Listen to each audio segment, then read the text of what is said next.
Good morning, all, and thank you for joining us for the CDW second quarter 2025 earnings call. My name is Carly, and I'll be coordinating the call today. If you'd like to register a question during the call, you can do so by pressing star followed by one on your telephone keypad. To remove yourself from the line of questioning, will be star followed by two. I'd now like to hand over to our host, Steve O'Brien. The floor is yours. Thank you, Carly. Good morning, everyone. Joining me today to review our second quarter 2025 results are Chris Leahy, our Chair and Chief Executive Officer, Al Morales, our Chief Financial Officer.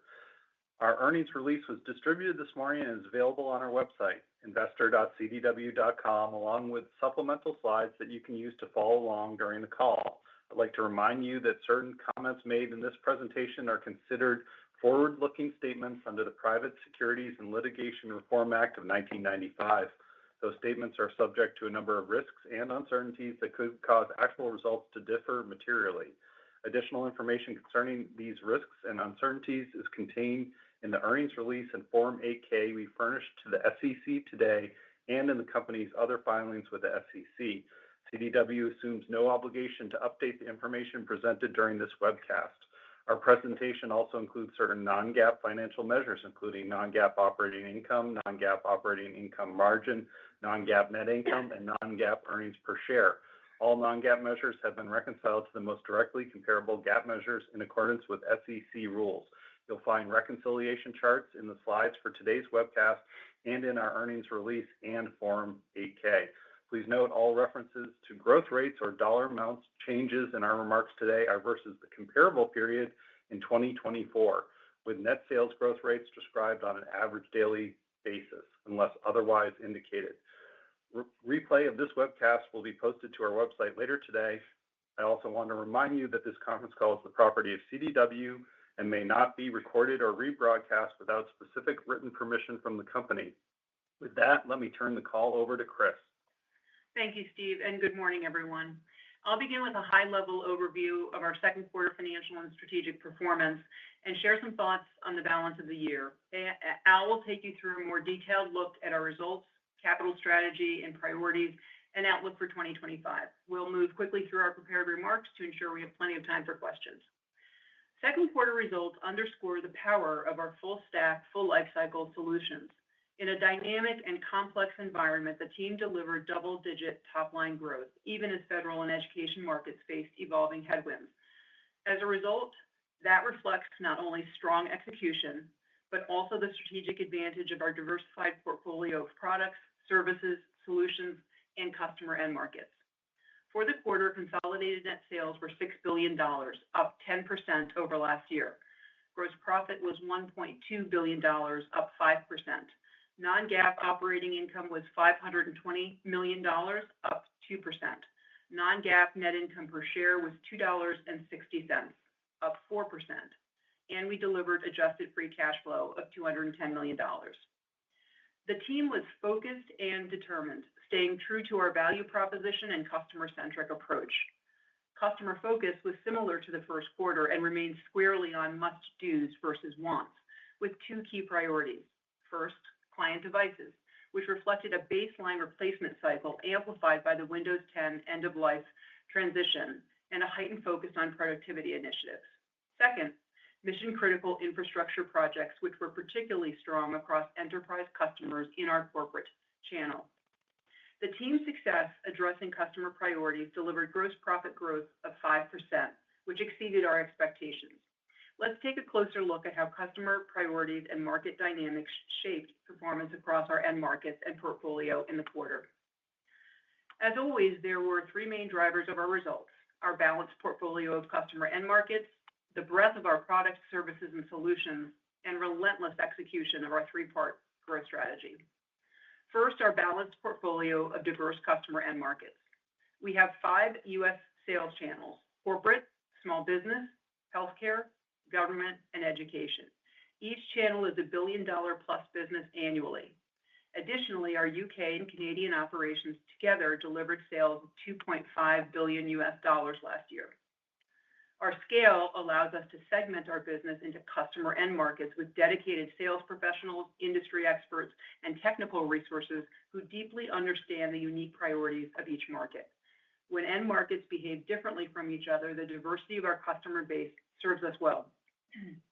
The benefits of our scale and diverse end markets was evident once again in the second quarter, with strong performance in commercial, healthcare, and the UK and Canada, offsetting expected federal and education declines. Commercial performance, which includes corporate and small business, was strong and balanced.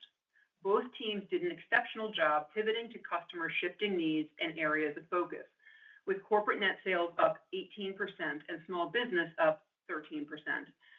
Greater enterprise market penetration in corporate drove excellent hybrid infrastructure growth, and both teams also delivered strong client device growth as they leveraged our comprehensive suite of client solutions and services to help customers meet their priorities to both enhance workplace experience and productivity. Small business also continued its success helping customers use SaaS to drive efficiency and flexibility and delivered strong double-digit cloud performance. Public increased 2% as the teams helped customers navigate a dynamic environment marked by changes in funding streams and protocols. Once again, healthcare was a standout performer with net sales up 24% as they continue to help our customers address clinical continuity. Education posted an 11% decline in top line. K-12 declined by double digits, driven by both changes to federal funding rules and expected changes in funding streams, which included the expiration of stimulus funds. Results also reflect the expected impact of Chromebook buying during the first quarter ahead of anticipated price increases, which we previously identified. Higher ed posted a modest decline as institutions assessed the impact of new regulatory and funding pressures, including grant freezes and student visa uncertainty.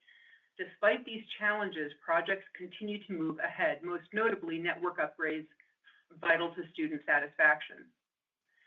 Government increased 3%.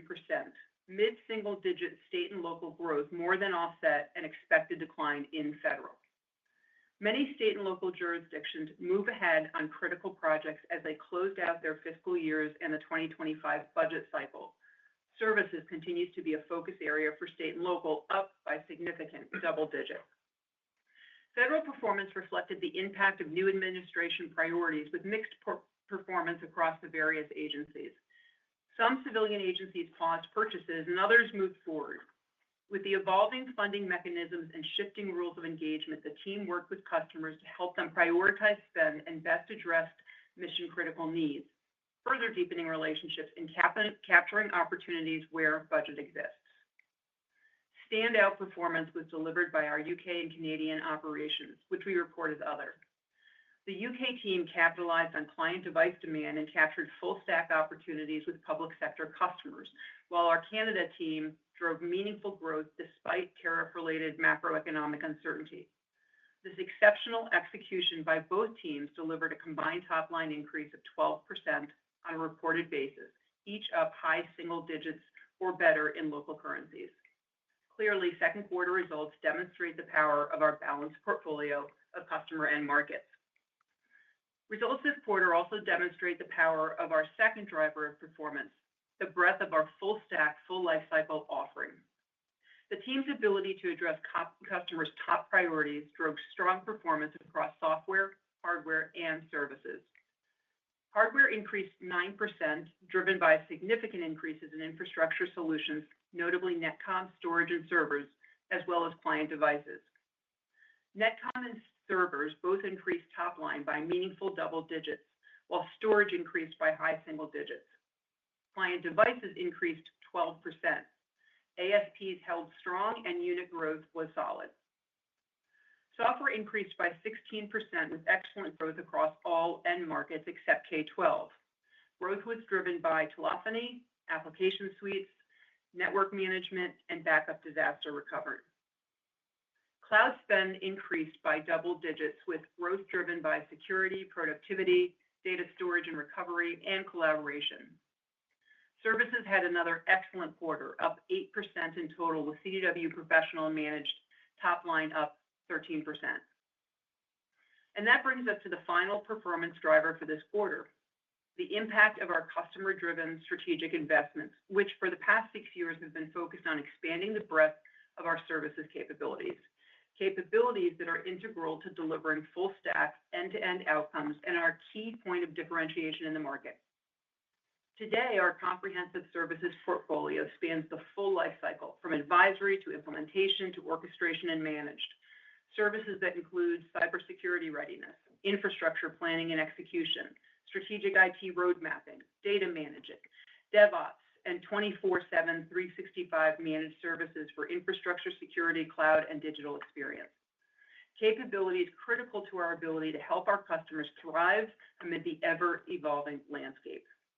A great example of this in action is our AI Center of Excellence, a comprehensive approach that helps transform AI from concept to execution.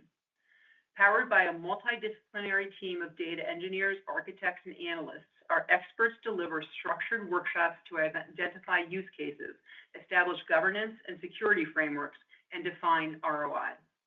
From there, our proof of concept services provide a scalable path to validate and deploy AI solutions. Rapid prototyping follows, where we accelerate adoption and impact using our deep vertical expertise and infrastructure-ready solutions across cloud, edge, and hybrid infrastructures. Finally, our AI managed services operationalize AI at scale, tackling the unique challenges of AI workloads with consulting guidance and purpose-built tooling. As you can see, CDW AI solutions provide comprehensive support across the entire AI lifecycle. Solutions that deliver fast, secure, and ROI-driven innovation that leads to measurable outcomes for our customer and further deepens our relationship. Let me highlight two examples that demonstrate how our services investments are driving meaningful customer outcomes. First, a rapidly scaling apparel company needed to improve the efficiency of their IT support operations. By integrating our Cloud Foundation managed services for AWS with our generative AI expertise, we delivered a solution that leverages historical ticket data to streamline workflows. As new tickets arrive, the AI agent references past cases and recommends resolutions in real time. The six-figure engagement included knowledge transfer documentation, infrastructure setup, agents development, testing, and integration. And most importantly, transform the customer support operations, freeing engineers to focus on strategic initiatives. The second example is a comprehensive security solution we are delivering to a leading North American transport company. Their legacy security operations center was one size fits all and did not meet their evolving operational needs. What began as a strategic advisory engagement evolved into a full-scale identity and access management initiative, ultimately leading to a multi-year managed services engagement with $10 million total contract value. An engagement that includes 24/7 managed security operation across their entire technology stack, including multi-vendor firewalls, security information and event management systems, endpoint detection and response, vulnerability scanning, third-party risk management, and identity and access management across 8 platforms. It also includes continuous enhancement through penetration testing, purple team assessments, and embedded automation. 2 great examples that underscore our differentiated approach as a trusted partner invested in our customers' long-term success. They also demonstrate how our strategic investments deepen customer relationships and how they drive sustained growth, industry-leading margins, and strong cash flow. And that leads me to our expectations for growth for the remainder of the year. We are maintaining our 2025 outlook, which calls for U.S. IT market growth to be in the low single digits on a customer spend basis, with a CDW growth premium of 200 to 300 basis points. A view supported by what we are seeing and hearing in the market, underpinned by a continued level of prudence. Market dislocation in government and education is expected to continue for the balance of the year. Armed with insights into evolving protocols, funding mechanisms, and budget allocations, our teams are drawing on their deep industry expertise and trusted customer relationships to both formulate strategies to navigate this period of change and to emerge even stronger. Outcomes only possible by our scale and unique ability to verticalize. The wild cards we spoke about last quarter, including recessionary conditions, higher inflation, increased geopolitical unrest, and outsized changes to announced tariffs, still exist. We will keep a watchful eye on market conditions and, as is our practice, update our view as we move through the year. As we look ahead, our priorities remain clear. We will focus on what we can control and execute with precision. We will maximize the strength of our business model and leverage our competitive advantages, including our full lifecycle solutions to help customers navigate complexity and achieve their goals. Our commitment to delivering customer value is unwavering. Our strategy is working, and our teams are energized and executing with discipline and purpose. Now, let me turn it over to Al. Thank you, Chris, and good morning, everyone. I will start my prepared remarks with details on our second quarter performance, move to capital allocation priorities, and then finish with our 2025 outlook. Second quarter gross profit of $1.2 billion was up 5% year over year. This was above our expectations of low single-digit growth as our teams captured increased demand for software and infrastructure solutions hardware, alongside continued growth in client devices and services in this complex and dynamic environment. We did not see any meaningful levels of pull forward this quarter related to tariffs or other factors. Gross margin of 20.8% was below Q2 2024, driven by the impact of a higher contribution from large corporate customers, which tends to carry lower rates, as well as a lower mix of netted down revenues. Gross margin is sensitive to changes in both customer and product mix. This quarter, these changes were notable, and gross margin was down 100 basis points year over year. Corporate, small business, and healthcare customers focused on hardware upgrades, including client devices, which, together with meaningful spend on network and data center solutions, drove prioritization away from sales transferred at a point in time where CDW is agent, also known as netted down revenues. This led to a lower relative mix of netted down sales compared to last year and a lower percentage of contribution to gross profit at 32.9%. Netted down revenues continue to represent an important and durable trend within our business, alongside our professional and managed services listed as transferred over time, where CDW is principal, which continued their strong growth trajectory, increasing 13% year over year and reflecting investments we've made in the business over the last 6 years. Consistent with recent trends, commercial customers prioritized mission-critical hardware investments that could not be postponed, and public customers dealt with shifts in government priorities and funding. Given the unique dynamics impacting several of our end markets, our sales and gross profit performance demonstrate the power of our diverse end markets and how we are meeting our customers where they need us most. I want to thank our teams for navigating this environment and delivering above our expectations. Turning to expenses for the second quarter, non-GAAP SG&A totaled $722 million, up 7.2% year over year. This increase was primarily driven by commissions related to higher gross profit achievement and the impact of higher other performance-based expenses. For the second quarter, the efficiency ratio of non-GAAP SG&A to gross profit was 58.1%, down 230 basis points compared to the first quarter, representing the expected leverage on seasonally greater profit dollars, but up 130 basis points year over year. We continue to structurally align our business for stronger future expense leverage. Coworker count at the end of the quarter was approximately 15,000, with customer-facing coworker count at 10,700, both slightly down year over year. Our goal is to balance growth, expansion of capabilities, and exceptional customer experience with greater efficiency and cost leverage from our broader operations. Non-GAAP operating income was approximately $520 million, up 1.8% versus the prior year.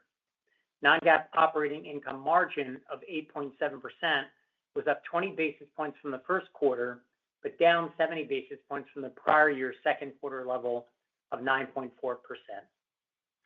Net interest expense was $4.5 million higher year over year, impacted primarily by lower interest earned on cash balances and higher average interest rates on our long-term debt. Non-GAAP net income was $344 million in the quarter, up 1.4% on a year-over-year basis. With second quarter weighted average diluted shares of 132.4 million, non-GAAP net income per diluted share was $2.60, up 3.9% versus the prior year's second quarter. Moving to the balance sheet, at period end, net debt was roughly $5.2 billion, roughly flat with the prior year. Liquidity remains strong with cash plus revolver availability of approximately $1.7 billion. The 3-month average cash conversion cycle was 16 days, below the low end of our targeted range of high teens to low 20s. This cash conversion reflects our effective management of working capital, including disciplined management of our inventory levels, even as solutions hardware sales accelerated and client device growth continued. As we've mentioned in the past, timing and market dynamics will influence working capital in any given quarter or year. We continue to believe our target cash conversion range remains the best guidepost for modeling working capital longer term. Adjusted free cash flow was $210 million in the quarter, bringing us to roughly $460 million year to date. This reflects 73% of non-GAAP net income, slightly below our stated rule of thumb of 80 to 90% of non-GAAP net income, but in line with our expectations, given the role timing plays throughout the year. We utilize cash consistent with our 2025 capital allocation objectives during the quarter, including returning approximately $150 million in share repurchases and $82 million in the form of dividends. As a reminder, we target returning 50 to 75% of adjusted free cash flow to shareholders in 2025. So we are clearly ahead of pace through the second quarter at 112%. That brings me to our capital allocation priorities. Our first capital priority is to increase the dividend in line with non-GAAP net income growth. We've increased the dividend for 11 consecutive years through 2024. We continue to prudently manage our dividend with respect to the growth environment and target a roughly 25% payout ratio of non-GAAP net income going forward. Our second priority is to ensure we have the right capital structure in place. We ended the second quarter at 2.4 times net leverage, with our targeted range of 2 to 3 times. We will continue to proactively manage liquidity while managing flexibility as evidenced by our 2024 debt refinancing and redemption actions, and the subsequent drawdown of our 2025 senior notes this quarter. Finally, our third and fourth capital allocation priorities of M&A and share repurchase remain important drivers of shareholder value. We continually evaluate M&A opportunities that could accelerate our 3-part strategy for growth. Likewise, we remain committed to our targets returning 50 to 75% of adjusted free cash flow to shareholders via the dividend and share repurchases in 2025. Now turning to our outlook. We came into 2025 with an appropriately prudent view of the year, and despite the strong first half, we believe this environment calls for continued prudence. Last quarter, we shared that we'll be laser focused on controlling what we can control and supporting our customers only as we know how to do in this dynamic environment. This has not changed.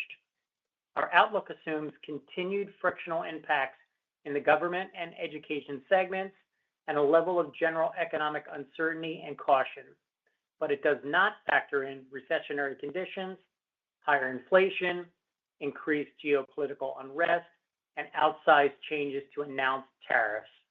As always, as the landscape changes, we will provide you with updates each quarter. With these factors in mind, we are holding our full year 2025 view of low single-digit growth for the IT market. We continue to target market outperformance of 200 to 300 basis points on a customer spend basis.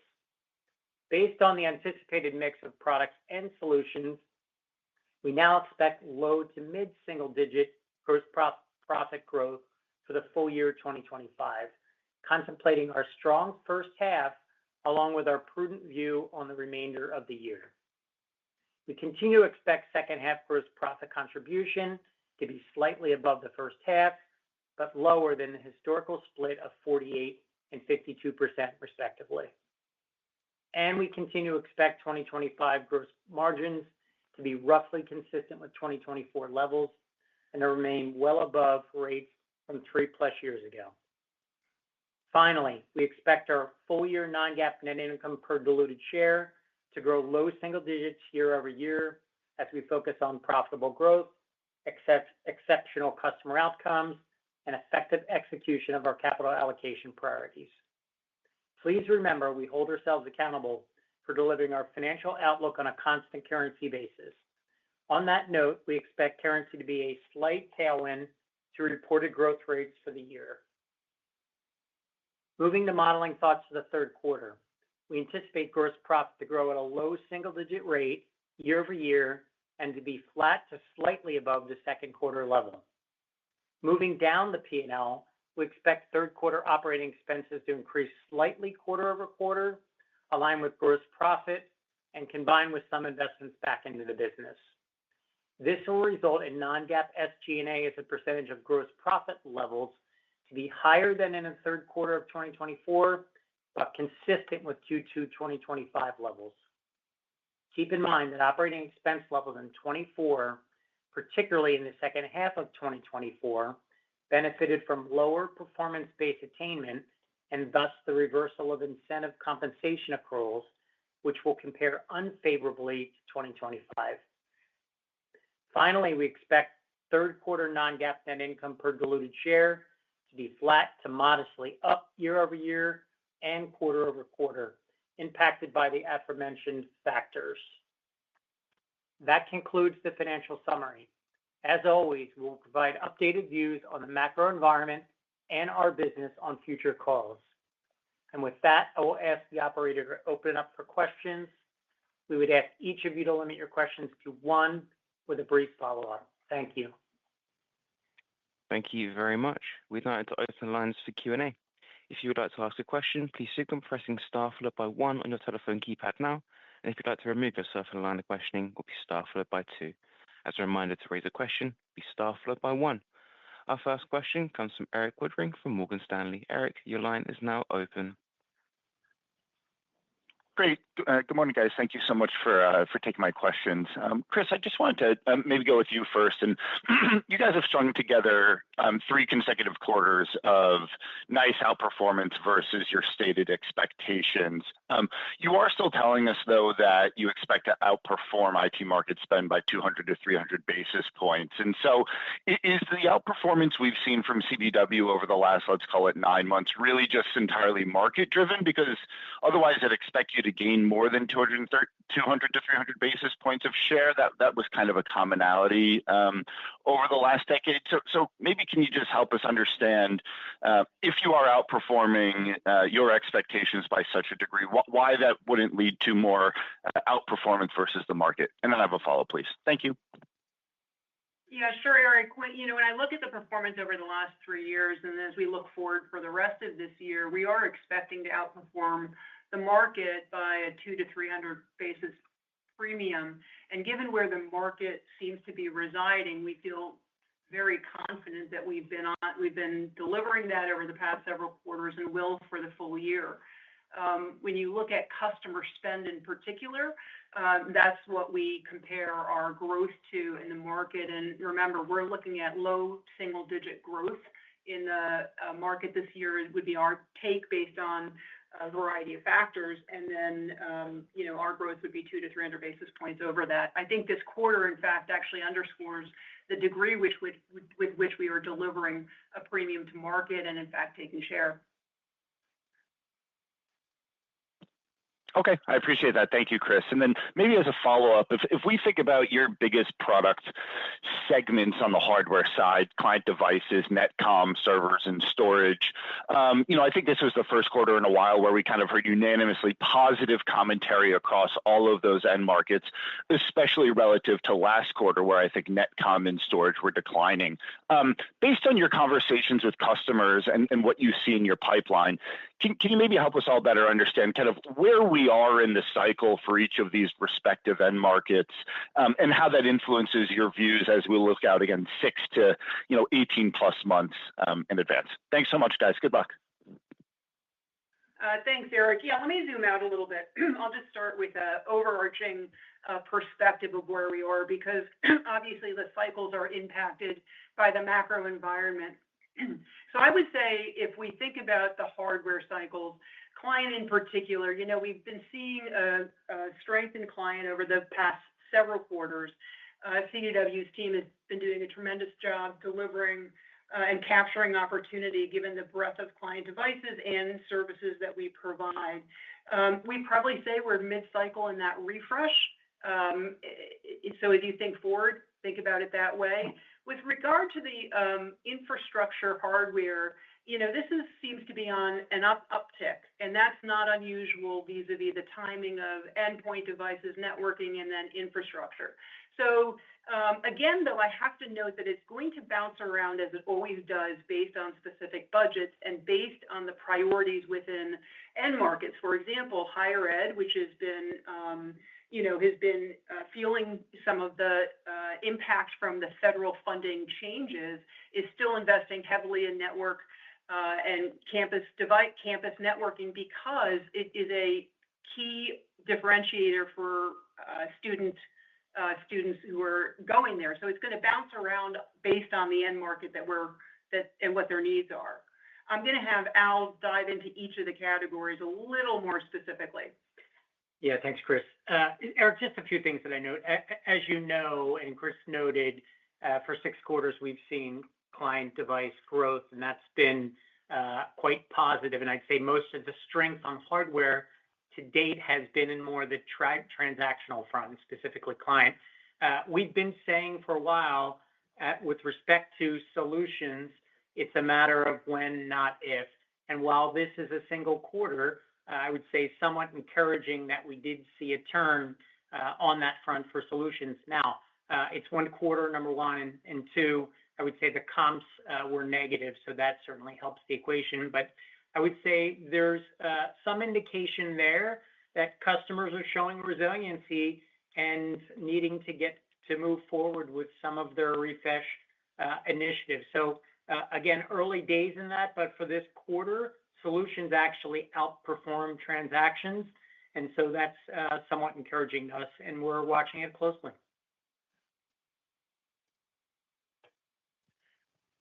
Thank you very much. Our next question comes from David Vogt from UBS.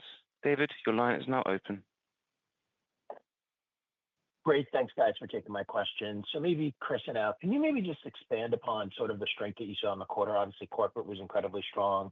But I think you also noted that there wasn't a dramatic or you didn't see an impact from pull forward. Can you kind of just maybe expand upon kind of what was sort of the motivating factor, kind of what got the corporate market to be a little bit more, to be healthier than maybe in the past couple of quarters? I know the comp wasn't that much easier. And then I'll just give you my follow-up. And so, Al, obviously you talked about a smaller percentage of netted down in the quarter. If I kind of just take the numbers really quickly, it looks like there's a little bit of product gross margin. Is that just reflective of the larger corporate size in the quarter, which I think you referenced in your prepared remarks? I just wanted to make sure if there was anything else kind of going on under the surface. Thanks.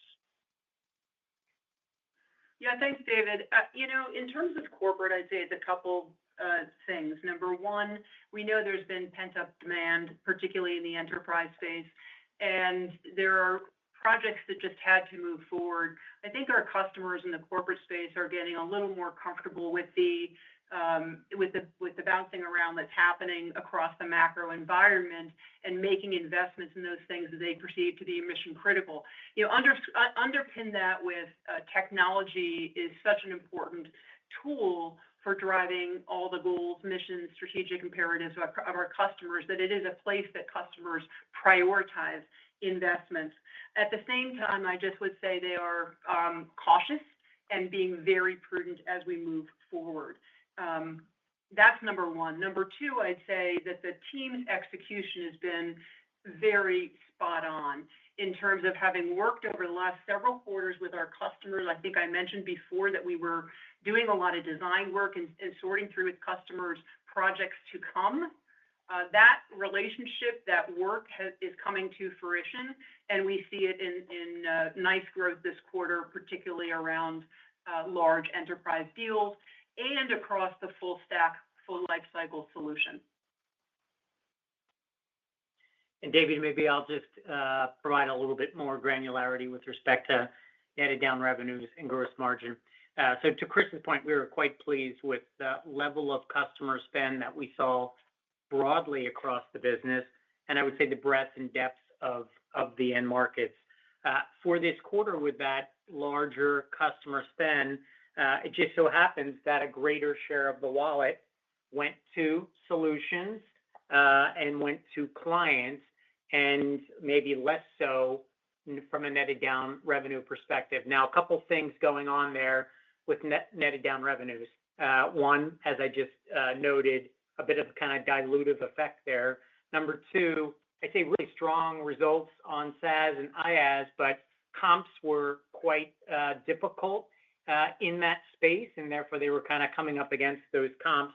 And then just remember, in the netted down revenue space, there are other categories that will drive the results, and namely, in this case, warranties and commissions and things like that were a bit lighter, so they diluted the netted down revenue contribution effect as well. So, look, I would just caution, just like we would not over extrapolate the strength of solutions for one quarter, I would not over extrapolate the effect that we've seen on netted down revenue in this quarter. Great. Thanks, Chris. Thanks, Al. Thank you very much. Our next question comes from Amit Daryanani from Evercore ISI. Amit, your line is now open. Yep.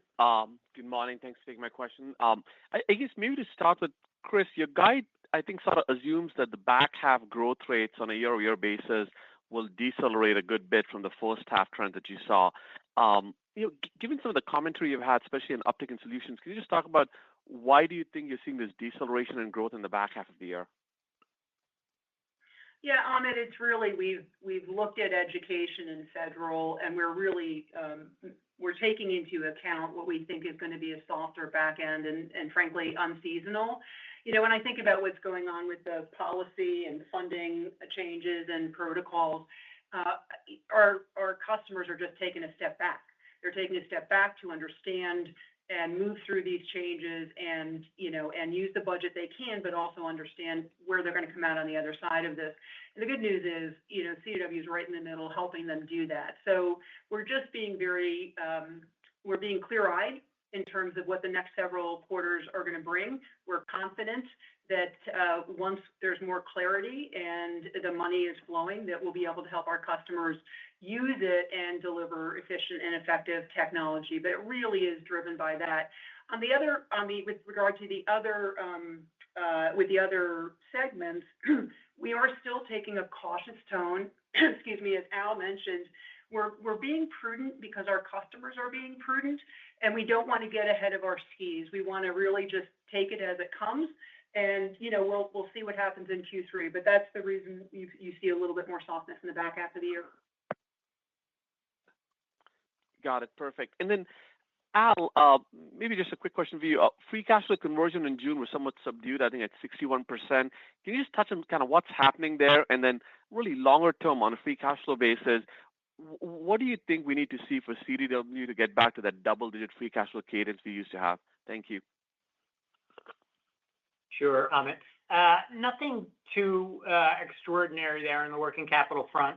As you know, timing can have an effect. We've seen stronger growth than we would have expected in the first half, and that does draw upon working capital, including inventory.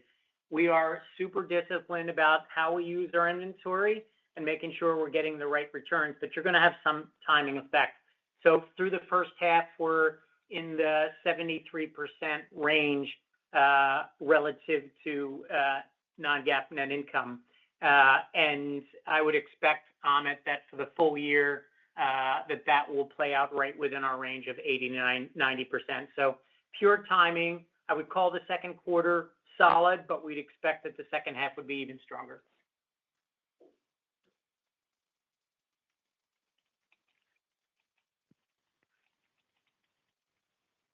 Thank you very much. Moving on to the next question. Our next question comes from Harry Reid from Rothschild & Co Redburn. Harry, your line is now open. Hi, good morning. Thanks for taking the question. Apologies if I misheard, but I think that you said SG&A as a percentage of gross profit will be in line with Q2 and Q3. That's, a 2-ish percentage point compression in adjusted margin year over year. Just wondering where these costs are coming into the model, given you mentioned that co-workers were slightly down year over year. Then I guess the follow-up, is that the main driver that's essentially decelerating adjusted EPS growth from 7.5% in the first half to, I guess, flat in H2 implied by the guidance? Thank you. Yeah, sure. And good afternoon, Harry. On the SG&A front, you have it right. That efficiency ratio of non-GAAP SG&A relative to GP for Q3 would be reasonably consistent with Q2, which was 58.1% for the quarter. So on an efficiency ratio basis, I would say that kind of like that's what we're looking at largely for the back half. Now, just a reminder from the last call, when you think about operating leverage, Harry, and comparing to the prior year, in the first quarter, we had very significant operating leverage down the P&L, and including on the expense front. And I mentioned there that we expect we would have some asymmetry for the remainder of the year.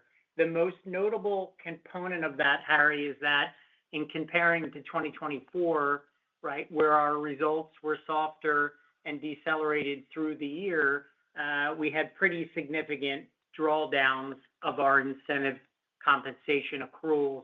And so really what you're seeing here in Q2 and kind of for the remainder of the year is just negative compares versus the prior year where those accruals were coming down.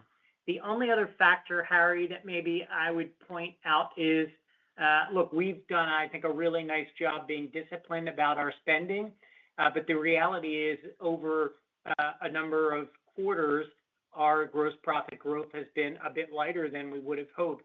So we're at a spot that while we continue to drive for operating leverage and expense efficiency, our current expense base is kind of geared towards a bit higher gross profit growth. Now, if we achieve the level of growth that we would hope for, we're going to grow right back into parity with respect to our expense base. And that's how we'd see that playing out as we go forward. Yeah, that makes sense. Thank you. Thank you very much. Our next question comes from Samik Chatterjee from JP Morgan. Samik, your line is now open. Yep. Hi. Thank you for taking my questions. Maybe for the first one, Chris, curious, I mean, a lot of investors have been asking us about how customers are responding to the provisions under the Big Beautiful Bill and if there is any sort of discussion around accelerated spending from customers to take advantage of some of those provisions like we saw in 2018.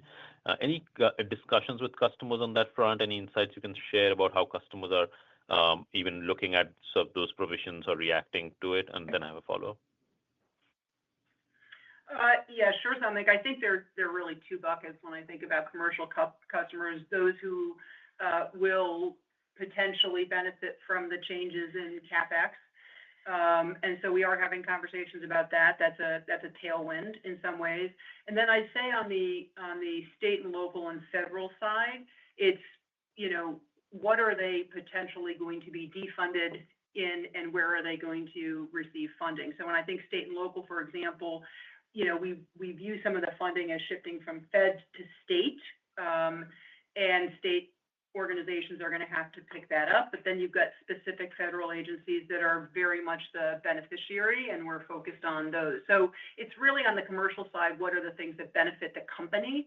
And in the federal and state, it's really the puts and takes of where the funding is going. And those are the conversations we're having right now with our customers.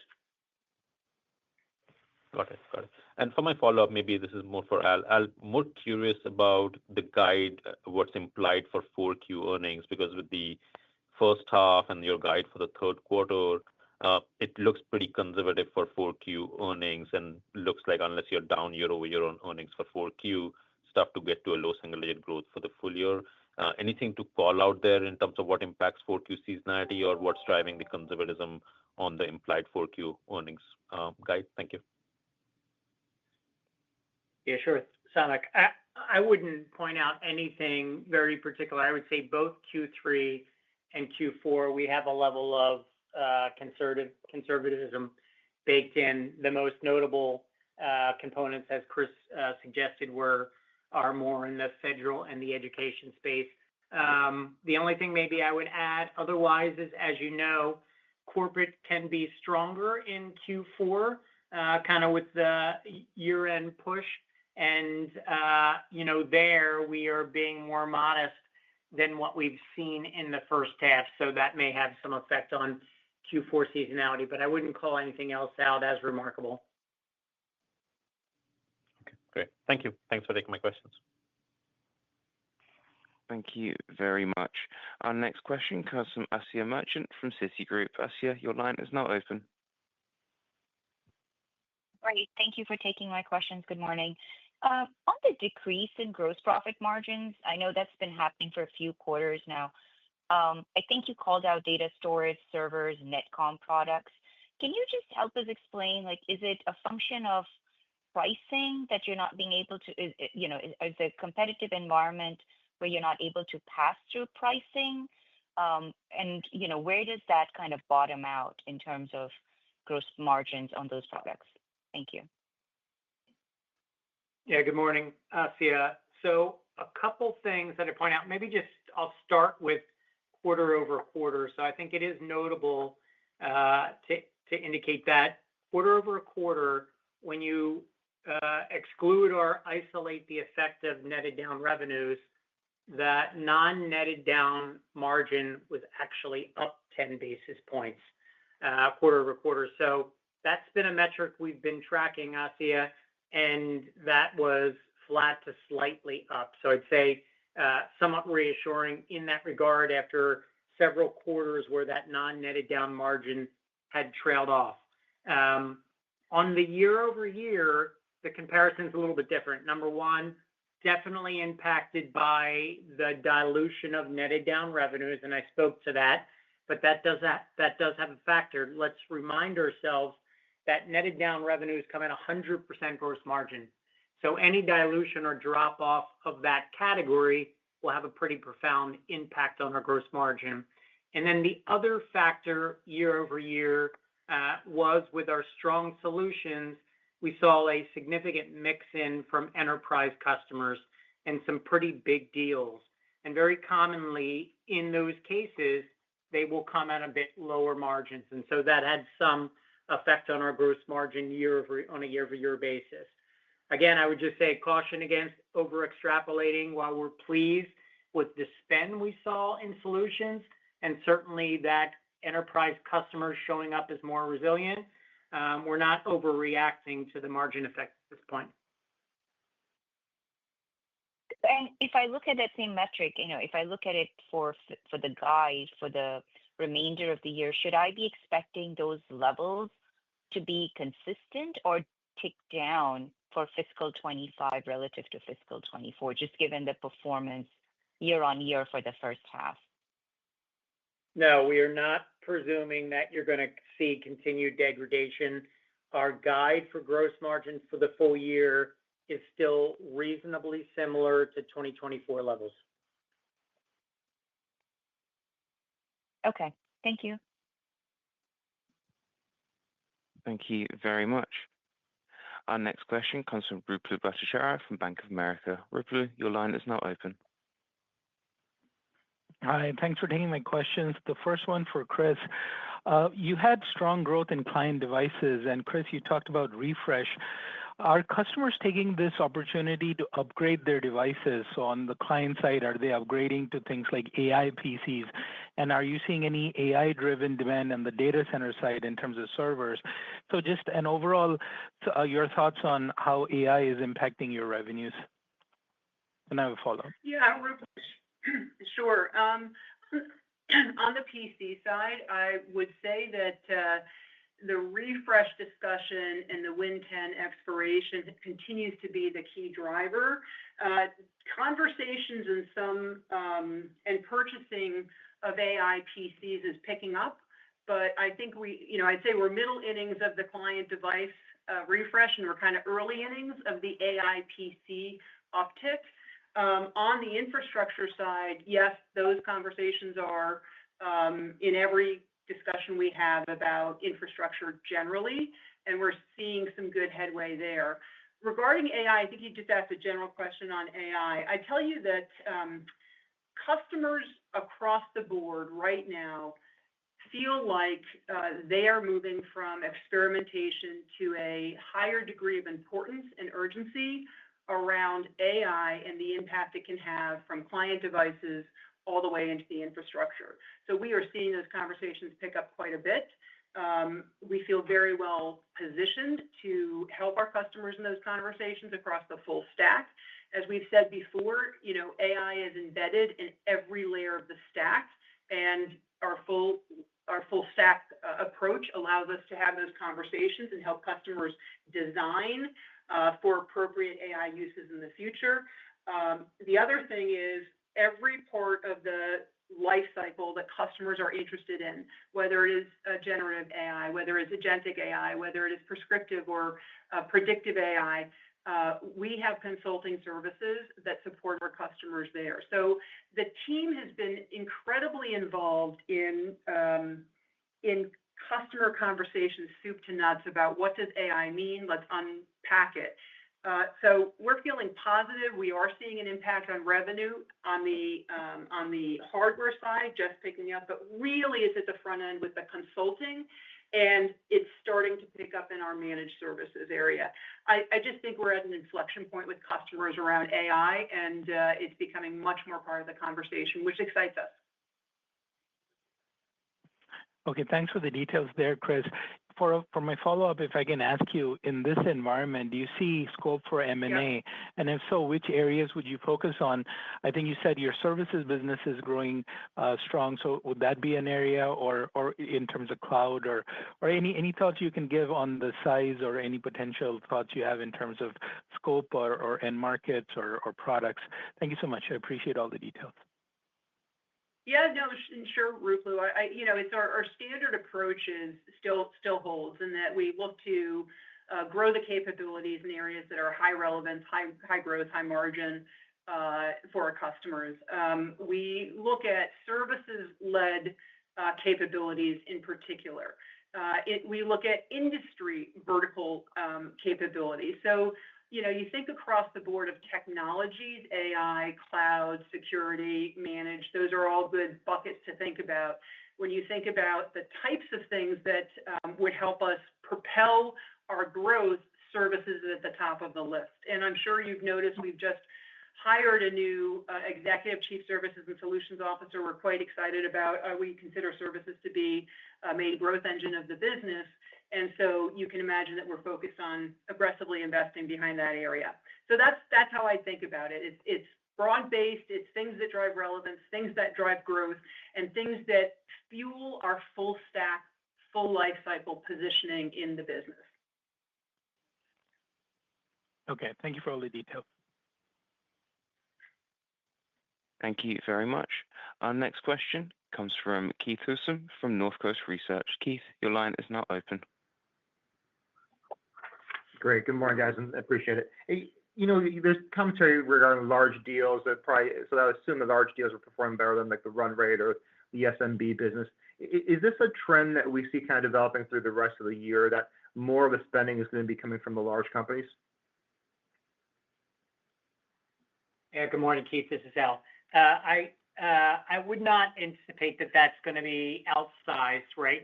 While it was more significant in the quarter, we're not factoring that into our outlook. What I would say, maybe leave you with, is we're pleased that we're seeing a breadth and depth of end markets show up. Now, we have the effect from education and government, but you're seeing the power of our diverse end markets here, and in this case, enterprise. But I would expect that for the remainder of the year, it's going to be more balanced in terms of end market contribution. Great. Actually, that's all I have. Appreciate it. Thank you. Thank you. Thank you very much. We currently have no further questions, so I'd just like to hand back to Steve O'Brien for any further remarks. Over to Chris. All right, let me close by once again thanking our 15,000 coworkers around the globe for their ongoing dedication to serving our customers. You are our true competitive advantage and the soul and reason why we consistently deliver meaningful value and exceed our customers' needs and expectations. You are the reason we have and will continue to lead the industry. Thank you to our customers for the privilege and opportunity to serve you and repeatedly earn your trust. And thank you to everyone listening for your continued interest in CDW. Al and I look forward to talking to you next quarter. As we conclude today's call, we'd like to thank everyone for joining. You may now disconnect your lines.